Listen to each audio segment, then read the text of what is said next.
This story follows a girl named Ink, who has been sent to a reform school located on a remote island. A reform school is a place where young offenders are sent by the government to be rehabilitated and given a chance to become better people. This particular school is only for girls. As for the crime Ink committed, I'll reveal that later. But first, you need to know the dark history of this island. Years ago, this island was home to a prison that housed some of the most dangerous criminals. But then, something terrifying happened. Rumors began spreading that the island was haunted by evil spirits. According to the stories, these dark entities started killing the prisoners one by one. Eventually, the government was forced to shut the prison down. Later, a reform school was built in its place, and it has been operating there ever since. The head of the school is a woman named Priscina, though everyone simply calls her Mother. There's also only one male employee on the entire island, a man named Pin. He's responsible for transporting people between the mainland and the island, and today, he's the one who has brought Ink to the school. At first glance, everything seems normal. But inside the school, there's one student who really runs the place, a senior girl named M. Together with her two closest friends, Maprang and Notch, M makes life miserable for everyone. The trio constantly bullies the other students, and people even whisper that Mother deliberately ignores their behavior. M secretly has feelings for Pin. One day she tells him that she'll soon be released because the government will be informed that she's been rehabilitated.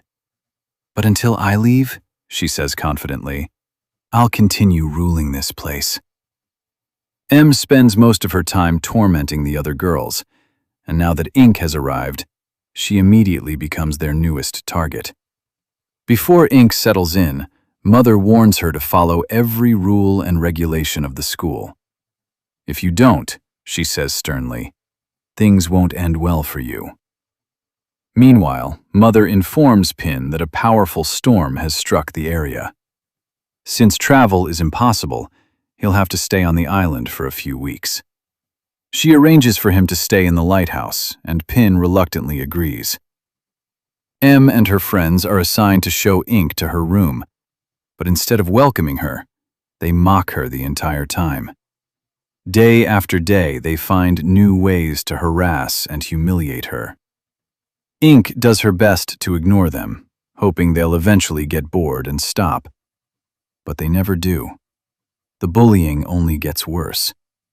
The other girls are terrified of M and her gang, too afraid to stand up against them. The only person who ever shows Ink any kindness is Pin. He reassures her that everything will be okay. "Just hang in there," he tells her. "It's only a matter of time before you leave this place." As Pin continues supporting Ink, M grows increasingly jealous. She hates seeing the two getting closer. That night, M sneaks out, planning to scare and torment Ink once again. But suddenly, she feels something strange.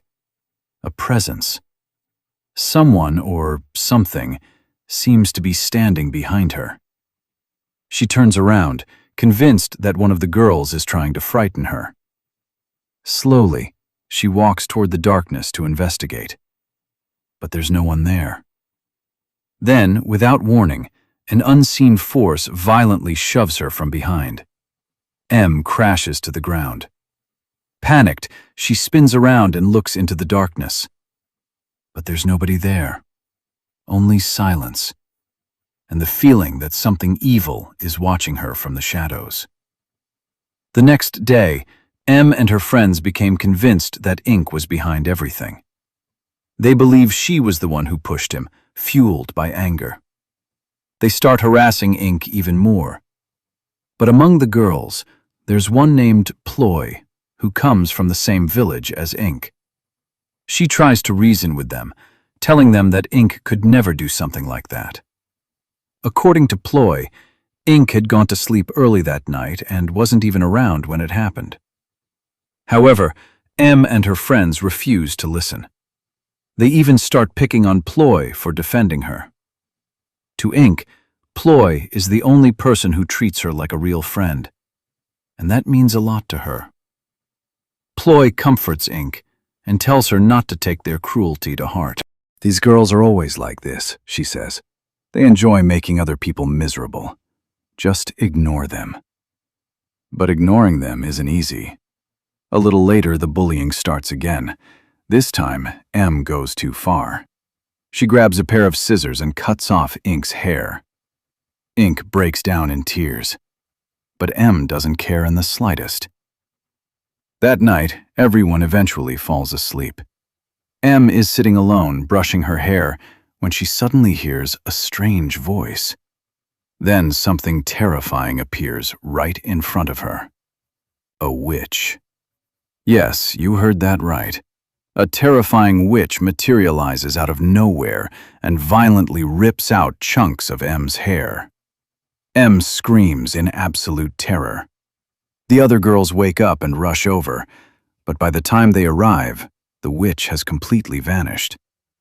M is left shaken and confused. She has no idea what just happened. Even now, she still suspects Ink. But one question keeps bothering her. How could Ink possibly do something like this? If anyone knows the answer, it's Ploy. So M and her friends confront her. They pressure her and demand the truth. Tell us how Ink is doing all of this. Finally, Ploy reveals a dark secret from their village. She explains that in their village, people believe every child is born under the protection and ownership of a powerful spirit known as a witch.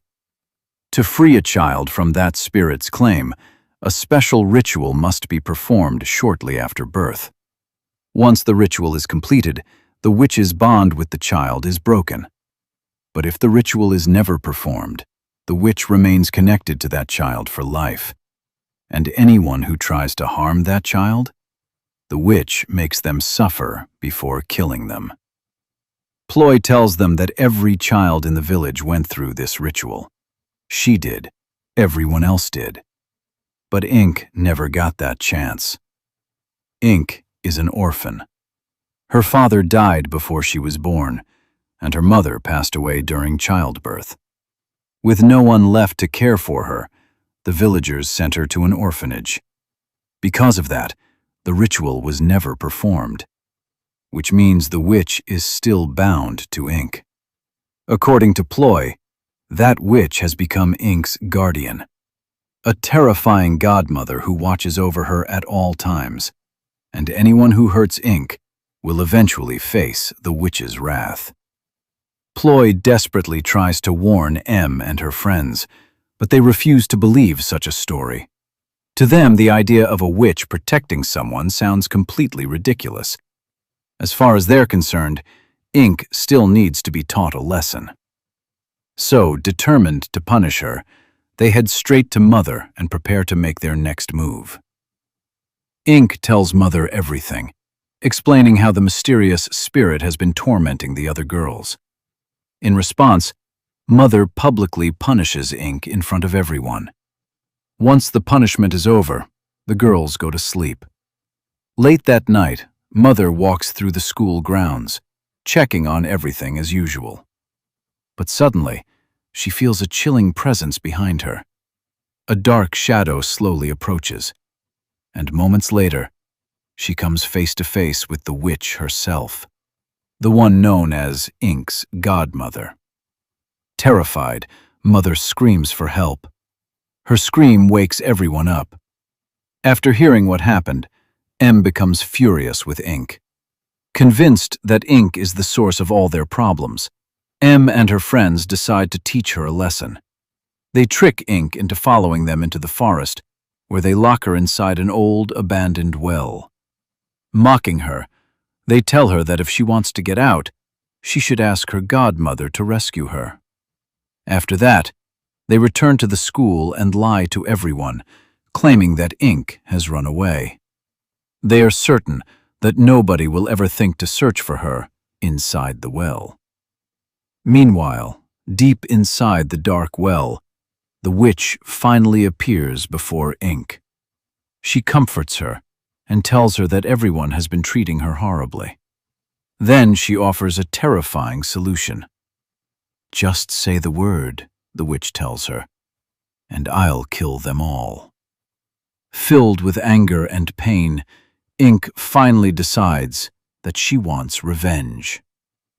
As everyone searches desperately for the missing girl, Ink's godmother pulls her out of the well. When Em and her friends see Ink walking free, they are completely shocked. How did she escape? Nobody has an answer. Ploy takes Ink back to her room, but Ink already knows that Ploy has been spying on her and secretly helping the others. Ploy tries to explain herself, saying that Em threatened her and she had no choice. But Ink is done listening. The rage inside her keeps growing, and now she's determined to take revenge on every single person who wronged her. The very next day, chaos erupts across the school again. Em asks what happened, only to learn that her two friends, Map and Knock, have mysteriously disappeared. But they are nowhere to be found. Then comes a horrifying discovery. Their bodies are found deep inside the forest. Seeing her friends dead in such a brutal state fills Em with anger and fear. And then, as if to make things even worse, Ink appears before her. "This is only the beginning," Ink warns. "You're going to die too. My godmother won't spare anyone."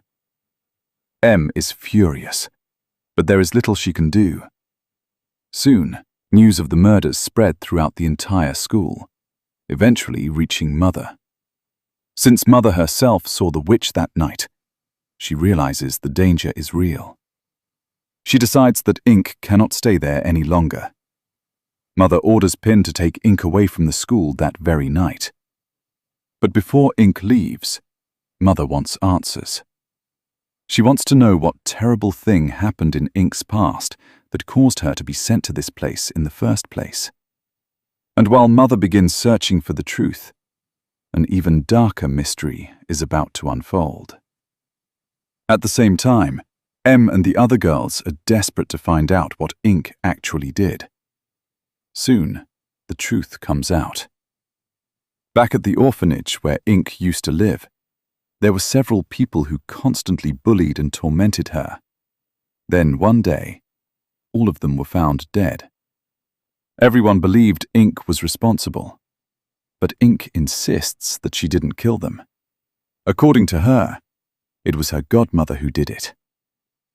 Ink warns everyone that the same thing is going to happen tonight. No one can save Em.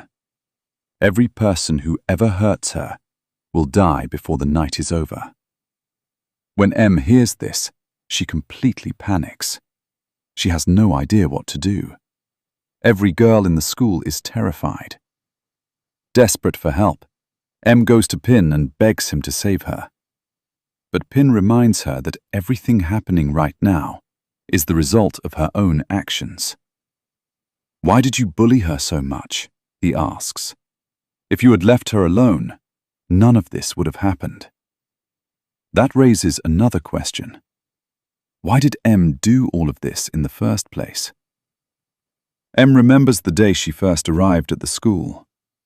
Mother had told her that she couldn't personally keep every girl under control. She needed someone who could rule the others with a firm hand. If Em agreed to do that, Mother promised to reduce her punishment and eventually help her leave the school. Wanting her freedom, Em accepted the deal and became the enforcer. Everything she did was for her own release. But now none of that matters anymore. What's done is done. Now it's Ink and her terrifying witch godmother's turn. Finally, night falls. Fear spreads through the entire school. Everyone knows something horrible is coming. The witch reveals herself, terrifying everyone. At first, she seems to be playing with her victims, feeding on their fear. Ink believes they're all going to die. Yet, despite everything, she doesn't want Pin to be harmed. Deep down, she has developed feelings for him. She decides to tell Pin the truth. But when Pin finally sees the horrifying reality for himself, even he is shaken. Em may have done terrible things, but she doesn't deserve to die for them. Determined to stop the bloodshed, Pin locks Ink inside the lighthouse and rushes back to the school. The students are already in a state of panic, but Pin tries to calm them down. He tells everyone that Ink has been locked away and can't hurt anyone anymore. Poor Pin has no idea that as long as Ink's supernatural godmother is protecting her, no prison can hold her. Before long, Ink returns. Now she wants Em dead. She warns the other girls not to interfere. Some of them try to reason with her, telling her that what she's doing is wrong. But their words only make her angrier. Filled with rage, Ink declares that everyone will die. And then, right in front of them, the witch appears. The girls scream in terror and scatter in every direction. But running is useless now. The nightmare has already begun. Ink's first victim is Mother, the woman who set all of this in motion, and the one truly responsible for everything that happened. Together, Ink and her witch godmother attack her. Moments later, Mother is dead. Panic erupts throughout the school as the girls flee for their lives. Now Ink turns her attention to her next targets, Ploy and Em.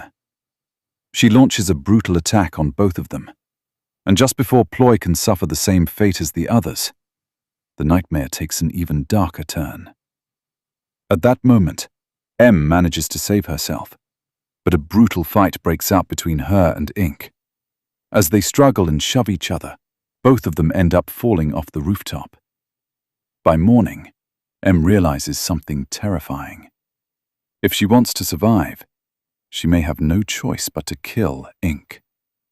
The fight continues, and Em finally gets the upper hand. She's just seconds away from ending Ink's life. But then a thought crosses her mind. If she kills Ink, her own life will be ruined forever. At the last moment, she stops herself. Em lets Ink go and tells her, "We've already called the police. They'll be here soon and we're going to tell them everything. You won't get away with this. No matter where you run, you'll never escape." Ink laughs and replies, "You won't escape either. My godmother will kill you." But this time, Ink is wrong. The witch has finally realized that she can no longer protect Ink. Her secret has been exposed, and sooner or later, someone will separate them forever. Before that can happen, she decides to take Ink with her. And so, the witch finally takes Ink away. A short while later, the police arrived at the school. They discover Mother's dead body and immediately begin questioning everyone about what happened. That's when the biggest twist of the story is revealed. Ploy and the other girls tell the police that Em is the one responsible for everything. Em is shocked. She can't understand why Ploy is framing her. Then Ploy finally reveals the truth. "What did you think? After everything you and your friends did, you were all going to get away with it. I was the one who manipulated Ink from the beginning. I figured out that the ritual had never worked, and that Ink was still being protected by her witch godmother. So I used her, and it was me who pushed you down the stairs. I knew you'd blame Ink and take your anger out on her. On one hand, I pretended to be your friend. On the other hand, I kept manipulating Ink. I planted the idea in her head that Em had to die, that none of us could ever be happy as long as she was alive. And look what happened. Ink killed everyone. Now the police are going to take you away. Once you're gone, I'll rule this school. I've already warned all the girls that if anyone tells the truth, the school will be shut down and we'll all be forced to leave. And nobody wants that. With no one willing to speak up, all the girls join Ploy and pin the blame on M. The police arrest M and take her away. Now Mother is gone. M and her friends are gone. Ink is gone. And with all of them out of the picture, Ploy becomes the new ruler of the school. But now it's your turn to decide. Who was really at fault? Was it Mother? Was it M, her friends, Ink, or was it Ploy? Who do you think was the true villain of this story? Let me know your answer in the comments.